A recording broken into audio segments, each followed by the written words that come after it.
Hey everybody, it's Eddie from Tokyo. This is your cryptocurrency update from Japan. We're going to talk a little quant, we're going to talk a little ADA.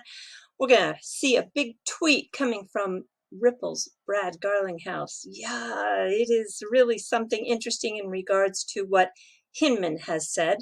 And also SBI making big moves. Yeah, if you're not from Japan, you would probably think this was no big deal, but I'm going to shed a little light on this particular announcement that was made today and how I think it's going to really benefit XRP. So first, let's take a look at the market. The global market cap is down 21%. We are at a 1.2 trillion. Yeah, the volume is also down 26%, but DeFi volume is up 15% of the total volume is in DeFi. I had been saying to watch this percentage that we would soon see 15% reached. We have done it, and will it hold? I don't know. But wow, it's just a big wow. There is 8.75 billion in that volume. And Alpaca, which is up 24%, they are a yield farming on Binance. They are leading the pack. Then we have Perpetual Protocol, up 20%. It's a virtual automated market maker that provides liquidity. It's very strong in Asia, not available for US citizens. And then there's Dago Finance, up 19%. They are an NFT minting platform and a DeFi ecosystem, and it's interesting. They are another anonymous team, which many of the DeFi projects are. I really am curious to see how in the world they are going to regulate this. Well, when we take a look at who is making moves in the way of gains in the top 100, we've got Terra Luna, again, another DeFi project, up 14%. That token just continues to surprise me. I don't have it in my portfolio right now. I did, but I didn't hold on to it long enough. Quant up 11%. You know, when we take a look at something that was shared on Twitter, this is coming from Quantany. He is a big quant fan, and I am really happy that he did this because he reminds us that Dr. Paola Tasca, who's the executive director of the University College of London Center for Blockchain Studies, co-founder of Quant, was on stage at the Swell event just a couple of years ago. And I think my point is that whoever shows up at a Swell event or is speaking on these virtual events now, I think you need to really pay attention. I'm so surprised that not more XRP holders followed Quant and the development. I think the runway for Quant is very, very long.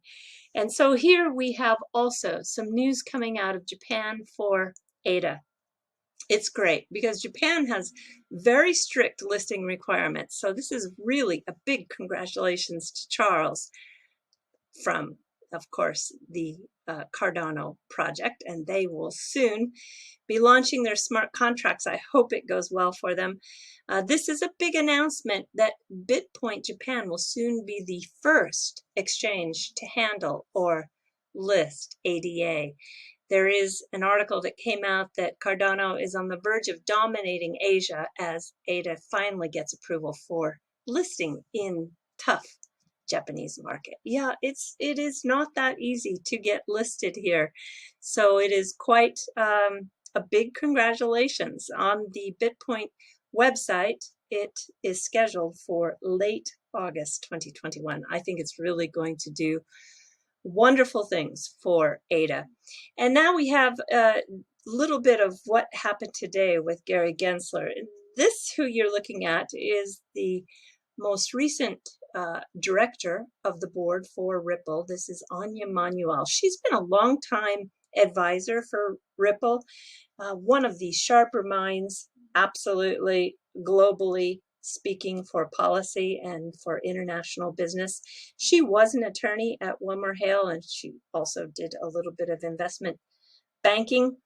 And her interview with Gary Gensler today at the Aspen Summit, I'm sure a lot of you caught portions of it, if not watched the whole entire event. A lot of interesting speakers. She has a fantastic YouTube channel. I just want to give a heads up to that because she does post a lot of really good nuggets here. So if you are not familiar with it, do check it out.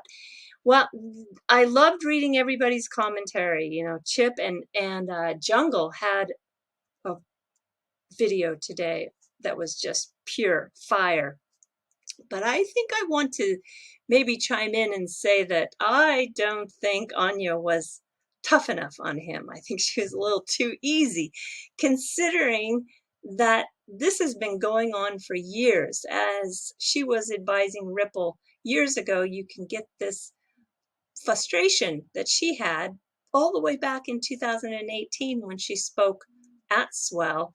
And I think Gensler, with his condescending giggle and remarks today, left most of the world shaking their head in disbelief. All right, I'm going to play for you just this 34-second clip. And this this unclear market and lack of regulatory framework is, as Michael Arrington said, yeah, it just seems to just continue these muddy waters. Have a listen. Us back to the regulatory side of the house. And I talked about how there was this huge euphoria about digital assets and then the terror, because if you've worked for a government as I have and as you have, one of the things that determines your sovereignty is your own currency. And so I think countries are all struggling with how do we regulate this space. And I know from my time at Ripple that we've been going around for years essentially begging people to regulate us and to regulate this space sensibly. Let me bring us. So she's been working at that clarity for a very long time. I know you have to be professional, and she was put in that position to be professional in the way of her questions. She did push a little bit, but gosh darn, this is just getting ridiculous, because you see here, this is an article that came out from Forbes. The SEC chairman requests more power from Congress to protect investors from the wild west of crypto. Well, not only does he want more power, but he wants more people. 75% of those jobs are located in and around Washington, D.C., with 13% of them in New York. And even though they have these 12 offices in different U.S. cities, the agency itself is currently 4,301 employees with annual salaries on average of $104,897 per year. That is about $50 an hour, if that helps put things into perspective. Those numbers came from ZipRecruiter. And Gensler, yeah, not only does he want more power, but he wants more people. I just can't believe it. I don't think Congress is really paying attention. They're asleep at the wheel as to what is going on here. And we do hear from Brad Garlinghouse that in 2018, Bill Hinman said Ethereum isn't a security, and Jay Clayton agreed. But just weeks ago, Hinman filed a sworn affidavit in court saying that the SEC still has not taken any position or expressed a view on Ethereum's status. So how is the market supposed to have clarity? And yet he wants more power and he wants more people. And they're not even getting close to getting the job done now. It's really, I think, just totally unacceptable. All right, this is kind of interesting. There was a release today, in a press release from a Seattle-based, looks like Kaje Labs, and they are launching a token called Litho in an initial DEX, a decentralized exchange offering, an IDO, and they want to donate 5 million of those of that raise towards the Ripple Legal Defense Fund. It's interesting, right? I don't know anything about this decentralized platform at all. They are focused on AI and blockchain, and they are going to have smart contracts. And this pre-sale of the Letho token is going to be released on that Binance Smart Chain. And I guess it starts in 11 days, 13 hours, 1 minute, and 30 seconds from now. And they do claim that they're going to donate 5 million of that raise to the legal defense team. I don't know. I think you have to really research and vet this out properly. All right, this is something that I think if you didn't know Japan, it wouldn't mean very much to you. Mr. Kitao tweeted out that they are going to open up an office counter for financial services inside the Takashimaya department store. I think they're going to the Yokohama location. It's really something because Takashimaya is a department store that maintains the highest quality of standards and service with a very, very special clientele. And of course, you know, I wanted to point out they have the famous elevator attendants, especially if you go to the one in Nihonbashi, which is the old part of Tokyo when it was the Edo period, kind of the central hub of the city. And this is an example of those beautiful elevators. This department store has really humble beginnings. It started in Kyoto as a small secondhand clothing store operated by a married couple, but it got a big break when it exhibited fabrics that were woven in Japan at the Paris World's Fair. And then in Tokyo, they built their location, the first location in Nihonbashi in 1933, I believe it was. And it is just a store, really, you must step in and take an elevator ride. This also, too, I found some of the fashion that goes with these attendants, not always women, but usually attended by a woman. Look at this 1969. Look at that. Just basically very close to a mini skirt, but it's a one piece. And then 1975, oh, I don't think that was a good year for fashion. And oh my gosh, it gets worse in 1978. This looks really dowdy and turn of the century. It gets a little sharper here in 1989.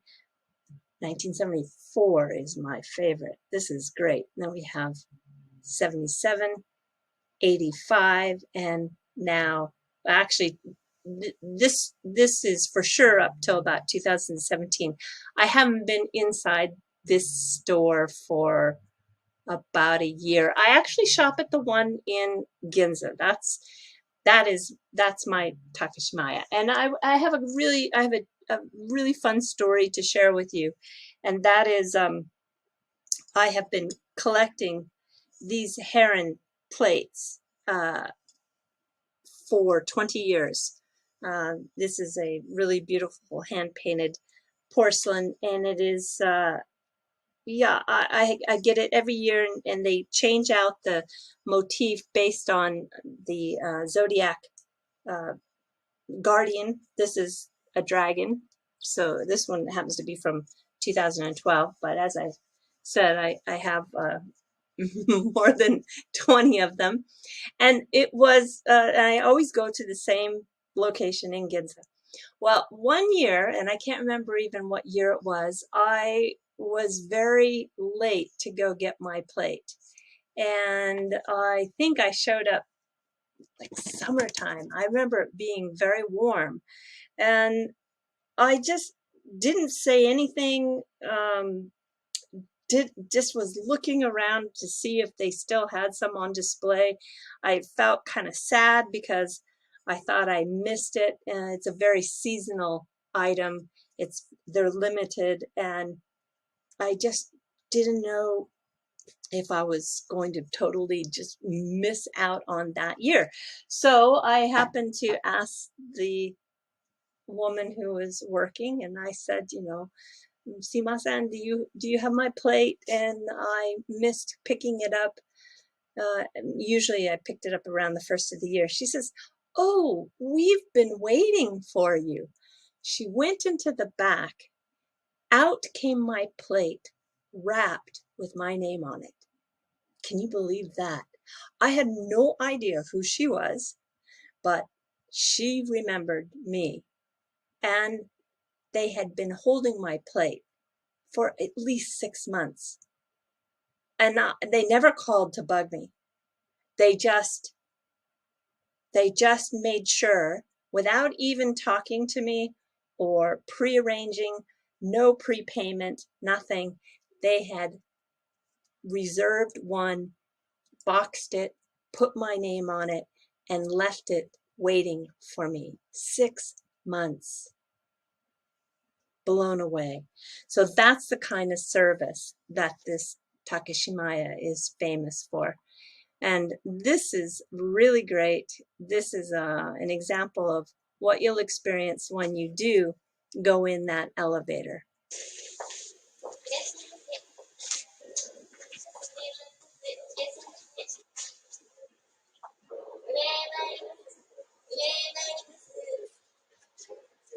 We're going up, we're going up.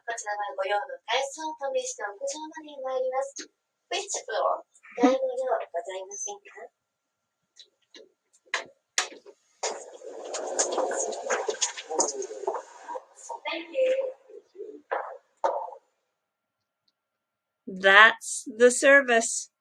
Pretty good stuff. Pretty good stuff. And I was just kind of looking through Twitter in Shinjuku. You're in the fluff if you didn't realize it. In Shinjuku this week, they had one of the most gorgeous artisan displays of the Tetsu teapots, which are the iron teapots. These are so famous in Japan. So even if you don't like to shop, every location always has something on display. I mean, it could be the hand-sewn uniforms worn by some famous ice skaters, or it could be something in the way of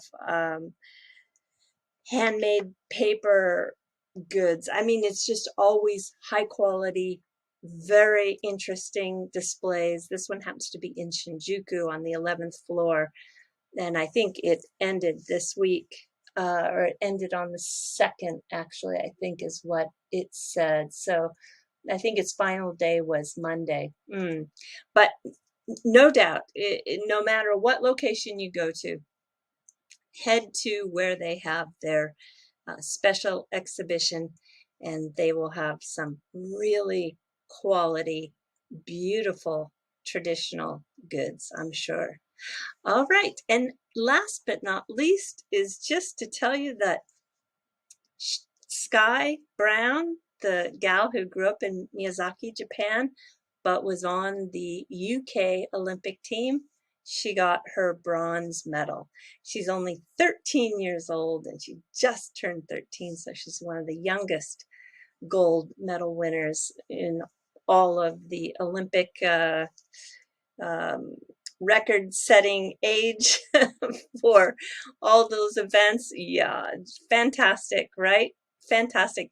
She too has a really good channel where she is surfing very often with her younger brother. All right, everybody. Yes, do take care. Sayonara for now. Bye-bye.